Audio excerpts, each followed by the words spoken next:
बिस्मिल्लाहिर्रहमानिर्रहीम। अस्सलाम वालेकुम। नाज़रीन इकराम, नई वीडियो में आपको खुश आमदीद कहते हैं। आर्मी ऑफिशियल्स की जानिब से जनरल बाजवा को मना भी किया गया था कि आपने इंटरव्यू नहीं देना, क्योंकि जब आप इंटरव्यू देते हैं, जब आप कोई बात करते हैं तो आप बेड़ा गर्क कर देते हैं। अब सूरत हाल ये पैदा हुई है कि इस वक्त जनरल बाजवा ने एक और इंटरव्यू दिया है, और एक ऐसे सहाफ़ी को इंटरव्यू दिया है जिसको पाकिस्तान की तकरीबन 100% अक्सरियत जानती नहीं है कि ये कौन है। यानी वो उन लोगों से ताल्लुक़ रखता है जो इमरान खान की नफ़रत में हर हद पार कर गया है। तो जनरल बाजवा भी इमरान खान से चूँकि नफ़रत करता है, अब ये इंटरव्यू किया है। इस इंटरव्यू में बाजवा ने वो ब्लंडर्स कर दिए हैं कि इनके खिलाफ इतना मतलब कि इतना बड़ा जो है वो आर्टिकल 6 का केस खुल सकता है, और मुस्तकबिल के अंदर इतनी बुरी सूरत हाल हो सकती है कि आप इसका अंदाज़ा नहीं लगा सकते। लेकिन सबसे पहले मैं सबसे आखिरी बात करता हूँ, वहाँ से शुरू करता हूँ। आप ज़रा सुनते जाइए कि जनरल बाजवा ने कहा क्या है। जनरल बाजवा ने कहा कि असल में मरियम नवाज़ के खिलाफ जो पुलिस ने ऑपरेशन किया, उसमें बाजवा ने पुलिस का नाम लिया और फिर उसमें बड़ी अजीब व गरीब बात की। उसने कहा कि कैप्टन सफदर और मरियम दोनों अलग अलग कमरे में थे। अब उसने ये बात क्यों की है, इसका मतलब क्या है?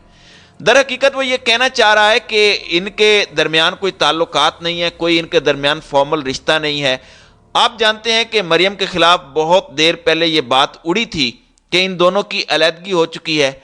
अब इसमें इस बात में कितनी सच्चाई है कितनी नहीं है, बाजवा ने सिर्फ हिंट दिया है। उसने असल में मरियम नवाज को शटअप कॉल दी है, क्योंकि मरियम से यह सवाल पूछा जा रहा है कि क्या आप जनरल बाजवा का कोर्ट मार्शल करेंगे, क्योंकि मरियम नवाज ने कहा था कि वह जनरल फैज का कोर्ट मार्शल करना चाहती हैं। तो फैज ने आगे से कहा था कि मैं कब ये सब कुछ करता था, ये सब तो जनरल बाजवा करता था, मुल्क में आर्मी चीफ वो था और आर्मी चीफ की मर्जी के बगैर तो पत्ता भी नहीं हिल सकता। उसने आगे ये जवाब दिया। वो भी सहाफ़ियों की तरह सहाफ़ियों के जरिए इस तरह का इंटरव्यू देते हैं कि यानी गुफ्तगू हुई, क्योंकि इंटरव्यू तो ये दे नहीं सकते, ये इनका एक तरीकाकार होता है, क्योंकि 2 साल तक ये ऑफिशियली सामने आकर कोई बात नहीं कर सकते। अब मरियम नवाज को इन्होंने ये शटअप कॉल देने की कोशिश की कि अगर तुमने लिमिट क्रॉस की तो मैं असल कहानी बता दूंगा। अभी उसने सिर्फ इतना ही बताया है कि दोनों अलग अलग कमरों में थे, यानी उनके दरमियान कोई फॉर्मल रिश्ता नहीं था। ये इमरान खान पर इल्ज़ाम लगाते हैं। बाजवा ने इन पर जो बात की है वो बड़ी ख़तरनाक है। अब ज़रा समझते जाइएगा कि जनरल बाजवा ने कहानी क्या घड़ी है। जनरल बाजवा ने कहा कि जी हामिद मीर और तलत हुसैन जो हैं वो मेरे खिलाफ हैं, हामिद मीर बहुत झूठा है। हामिद मीर ने नसीम ज़ारा के हवाले से जो बात की कि उसने मुझे NDU में शटअप कॉल दी, झूठ है, वो खातून है, वो मुझे क्या शटअप कॉल दे सकती हैं। पाकिस्तान में 3 शख्स, इमरान खान, शेख रशीद और हामिद मीर, सबसे बड़े झूठे हैं। तलत हुसैन को लगता है कि मैंने उसे नौकरी से निकलवाया। तलत हुसैन को मैंने नहीं, जनरल फैज ने नौकरी से निकलवाया था। मैंने तो तलत को नौकरी दिलवाई थी। तलत जब पहली बार फारिग हुआ तो वो मेरे कज़न अंजुम बड़ैच को लेकर मेरे पास आया, तो मैंने जनरल फैज को कहकर उसको नौकरी दिलवाई थी। अब ये जो बात इन्होंने कही है, ये बात बड़ी गौर तलब है। यानी सहाफ़ियों को निकलवाने और रखने का काम जो है वो जनरल बाजवा कर रहे थे, और ISI के ऊपर इनका कंट्रोल नहीं था। यानी ये कह रहे हैं कि जो इस तरह के मामलात हैं वो तो जनरल फैज़ हमीद जो है वो कंट्रोल कर रहे थे, और मुझे तो पता भी नहीं था, बल्कि जो तलत हुसैन है उनको जो है वो मैंने जो है वो फैसिलिटेट किया था और उन्हें नौकरी पर रखवाया था। तो इसका मतलब यह है कि सहाफ़ियों के हवाले से जो इस तरह के काम हैं वो ये करते थे। फिर इन्होंने एक और बात की है। इनका कहना था कि बिल्कुल हमने कुछ सहाफ़ियों को बनाया, उनको हम खबरें भी देते थे। ये जनरल बाजवा कह रहे हैं, उनको हम खबरें भी देते थे, उनसे प्रोग्राम भी करवाते थे। हुआ ये कि जब फौज की नून लीग के साथ लड़ाई शुरू हुई तो हमें ऐसे सहाफ़ियों की ज़रूरत थी जो उनके खिलाफ बात करें या उनके मुखालिफ हों। इसी तरह ARY की हमें इसलिए ज़रूरत थी कि वो हमारी बातें करता था। चौधरी गुलाम हुसैन और साबिर शाकिर को तो मैं फील्ड में भी साथ लेकर गया। जब फौज ने अपनी पॉलिसी तब्दील की तो हमें ऐसे सहाफ़ियों को आहिस्ता आहिस्ता बताना चाहिए था। آہستہ آہستہ ان کا بیانیہ بدلنا چاہیے تھا، ان کو آہستہ آہستہ تبدیل کرتے، لیکن ہم نے نہیں کیا اور ہم نے ایک دم اپنی سائیڈ بدلی، اس سے وہ وہیں پر رہ گئے۔ اب یہ بات اتنی بڑی بات ہے، اتنی بڑی بات ہے کہ اس بات کے بعد نیوٹرل والا جنازہ جو ہے وہ نکل گیا ہے۔ یعنی پہلے ہم نون لیگ کے خلاف تھے، نون لیگ کے خلاف ہم لوگ جو ہے وہ ہم لوگ صحافیوں کو لے کر آئے، جن میں انہوں نے چودھری غلام حسین اور صابر شاکر کا خاص طور پر ذکر کیا ہے، لیکن اس کے بعد ہم نے اپنی پالیسی، اپنا بیانیہ اچانک بدل لیا۔ اچانک بیانیہ کون سا بدل لیا؟ نون لیگ کے خلاف یہ لے کر آئے تھے تو پھر ظاہر سی بات ہے نون لیگ کو لے کر آئے۔ اب یہ انہوں نے اپنے پاؤں پر بہت بڑی کلہاڑی ماری ہے، بلکہ میں کہتا ہوں کہ کلہاڑی پر اپنا پاؤں خود دے مارا ہے۔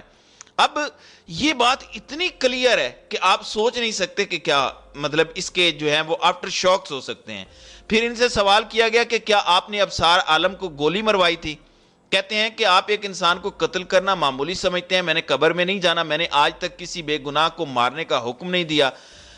وہ آپ پر الزام لگاتے ہیں کہ اس نے آپ کو آرمی چیف بنوانے میں مدد کی، پھر بھی آپ نے اس پر گولی چلوائی۔ جنرل باجوہ نے کہا کہ ابصار کو گولی میں نے نہیں مروائی، میں نے فوٹیج دیکھی تھی، حملہ آور کے ہاتھ میں چھوٹا سا ٹی ٹی پسٹل تھا، حملہ اناڑی پن سے کیا گیا تھا، میں کیوں ایسا کرتا؟ میں نے کہا پھر جنرل عرفان ملک نے یہ کروایا تھا، کیونکہ ابصار عالم نے ان کی تصویر ٹویٹر پر لگائی تھی، انہوں نے یہ کام غصے میں کیا ہوگا۔ کہتے میرے علم میں نہیں ہے، ہو سکتا ہے نیچے کے لیول پر کسی کو غصہ آ گیا اور اس نے یہ کام کیا ہو۔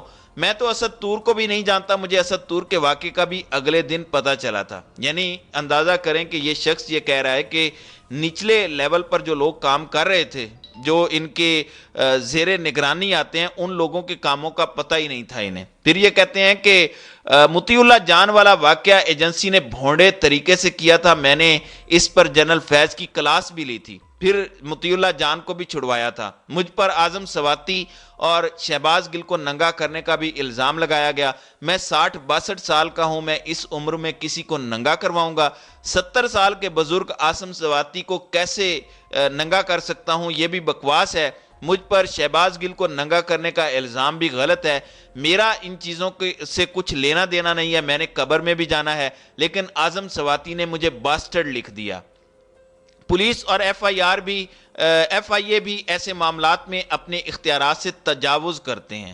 پھر ان سے پوچھا کہ اعظم سواتی تو ایجنسیوں پر الزام لگاتے ہیں، کہتے کہ بعض اوقات ایجنسیوں میں شاہ سے زیادہ شاہ سے وفادار بننے کی کوشش کی جاتی ہے، یہ نچلے لیول پر ہوتا ہے۔ بہرحال میرا ان معاملات سے کوئی تعلق نہیں ہے۔ یعنی یہ آئی ایس آئی پر الزام لگا رہے ہیں کہ اعظم سواتی ہوں، شہباز گل ہوں، ان کے ساتھ جو کچھ کیا گیا یہ آئی ایس آئی نے کیا۔ آئی ایس آئی نے جو کیا اس کے بارے میں بالکل نہیں جانتا، اور آئی ایس آئی کے معاملات جو ہیں وہ بسا اوقات اپنی جو لمٹ ہوتی ہے، جو اپنا ان کا ایک عہدے کا حق ہوتا ہے، اس سے تجاوز کرتے ہیں، لیکن یہ کہتے ہیں کہ ان کا بھی مجھے نہیں پتا۔ پھر کہتے ہیں کہ ایمان مزاری نے پوسٹر لگایا جنرل باجوہ بے غیرت ہے، تو اس پر جوانوں کو غصہ آیا۔ ایک میجر نے کہا کہ سر آپ بے غیرت ہیں، ہم اس کو فکس کریں گے، تو میں نے منع کر دیا کہ نہیں، بس قانونی طریقے سے نپٹیں اور اس ایشو کو ختم کر دیں۔ میں ہر طرح کی تنقید برداشت کرتا تھا، لیکن ادارے کی عزت کا بھی سوال ہوتا ہے۔ پھر ایمان مزاری کے خلاف جی ایچ کیو نے باقاعدہ ایف آئی آر درج کروائی۔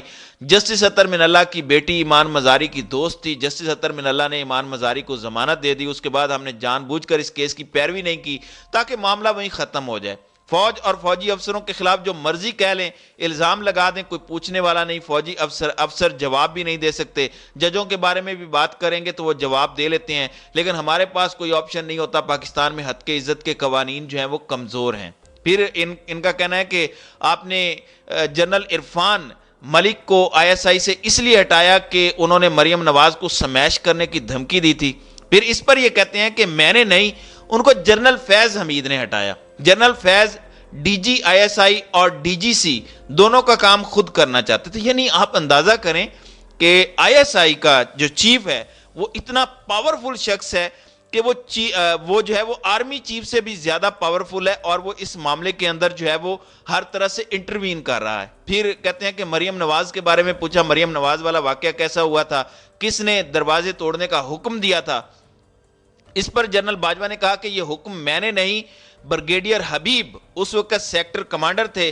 कैप्टन सफदर ने मज़ार कायद पर नारेबाजी की तो अवाम, फौजी जवानों और मीडिया का दबाव था कि उनके खिलाफ कार्रवाई की जाए। तो जनरल फैज़ ने मुकदमा दर्ज करने का कहा था, मगर निचले लेवल पर कुछ ज़्यादा हो गया। पुलिस ने जब रेड की तो कैप्टन सफदर और मरियम नवाज अलग अलग कमरों में थे। वो दोनों एक कमरे में नहीं थे और ना वो होते हैं। मैंने इस पर उनसे पूछा, यानी वो जो सहाफ़ी है वो ये कह रहा है कि इस पर नवाज शरीफ ने फ़ोन किया या कोई शिकायत की? तो ये कहते कि नहीं, नवाज शरीफ ने फ़ोन नहीं किया, कोई शिकायत नहीं की, हमने ज़िम्मेदार ऑफिसर को जो है वो हटा दिया था। फिर इनसे इन्होंने सवाल किया कि आपने कहा था कि शेव करते हुए आप सिद्दीक जान को सुनते हैं। मुझे ये सुनकर अफसोस हुआ कि आपके आर्मी चीफ का जो इंटेलेक्ट लेवल है वो इतना पस्त है। इस पर जनरल बाजवा हंसे और कहा कि मैंने सिद्दीक जान को कहा था, मुझे किसी ने उसका वीलॉग भेजा था तो शेव करते हुए सुना और यही फारिग वक्त मिला। वैसे भी जब आप दबाव में होते हैं तो आप वही चीज़ सुनना चाहते हैं जो आपके हक में हो और आपके मुखालिफ के खिलाफ हो। बाज़ औक़ात आप किसी की हौसला अफजाई भी कर रहे हैं। कुछ यूट्यूबर्स मेरे पास आए हुए थे तो उसका सिद्दीक जान को ये कहा था। फिर और या मकबूल जान का जिक्र हुआ तो जनरल बाजवा हंसे और कहा कि वो भी बहुत ही झूठा किस्म का शख्स है। पहले उसको मेरे बारे में ख्वाब में बशारत होती थी और अब मेरी मुखालिफत करता है। अरशाद भट्टी से शनासाई के जिक्र पर भी जनरल बाजवा कहते कि उसे भी मैंने जियो में नहीं रखवाया। मैंने कहा कि फिर जो सहाफ़ी है उसने सवाल किया कि मीर शकीलुर रहमान को जेल में किसने भिजवाया? तो इस पर जनरल बाजवा कहते हैं कि मीर शकीलुर रहमान को इमरान खान ने जेल में डलवाया था। मैंने मीर शकीलुर रहमान को जेल से निकलवाया। मैंने इमरान खान से कहा था कि मीर शकीलुर रहमान कैंसर का मरीज़ है, वो जेल में ही मर जाएगा, तो फिर उसने ये बात मान ली। यानी ये खुद कह रहे हैं कि इस तरह के मामलात के अंदर वो खुद इंटरवीन करते थे। अब मीर शकीलुर रहमान को भी इन्होंने खुद निकलवाया था। फिर कहते हैं कि जनरल बाजवा के साथ जब ये मुलाकात जारी थी तो उस वक्त शेख रशीद जो थे वो गिरफ्तार थे। जनरल बाजवा कहते शेख रशीद गिरफ्तार हो गया है, उसको क्यों गिरफ्तार कर लिया, वो तो बिल्कुल ज़ीरो है। मैंने कहा वो तो GHQ के बहुत करीब समझे जाते हैं और ख़ुद भी बताते हैं। तो इस पर जनरल बाजवा ने कहा कि वो कोई GHQ के करीब नहीं है, वो ऐसे ही डेंगे मारता है। जब मैं गॉर्डन कॉलेज था तो उससे 6 साल पहले शेख रशीद कॉलेज से जा चुका था। मैं तो उसको ज़िंदगी में सिर्फ 2 दफ़ा मिला हूँ। एक दफ़ा वो फरवरी 2022 में मेरे पास आया और कहता कि इमरान से हुकूमत नहीं चल रही। शेख रशीद जैसे झूठे आदमी से भला मैं क्यों मिलूँगा? उसका कोई इंटेलेक्ट लेवल नहीं है, बिल्कुल फारिग है, मुसलसल झूठ बोलता है और ऐसे ही नजूमियों की तरह तारीखें देता है। यानी आप अंदाज़ा लगाएं कि इस पूरे के पूरे जो इन्होंने इंटरव्यू दिया है, इस इंटरव्यू में इन्होंने कितनी बड़ी बड़ी बातें कर दी हैं। एक नून लीग का जो बयानिया जो इनका था कि हम न्यूट्रल हो चुके थे, नून लीग जो है उनको हम नहीं लेकर आए, यहाँ पर इन्होंने पूरी तरह से कबूल किया है। फिर सहाफ़ियों को इंस्टॉल करना और सहाफ़ियों को लेकर आना, इसको इन्होंने कबूल किया है। सियासत के अंदर मुकम्मल मुदाखलत का इन्होंने इसमें इकरार किया है। तो नाज़रीन कराम, आपकी इस वीडियो के हवाले से क्या राय है? अब अपनी राय का इजहार कमेंट सेक्शन में ज़रूर कीजिएगा।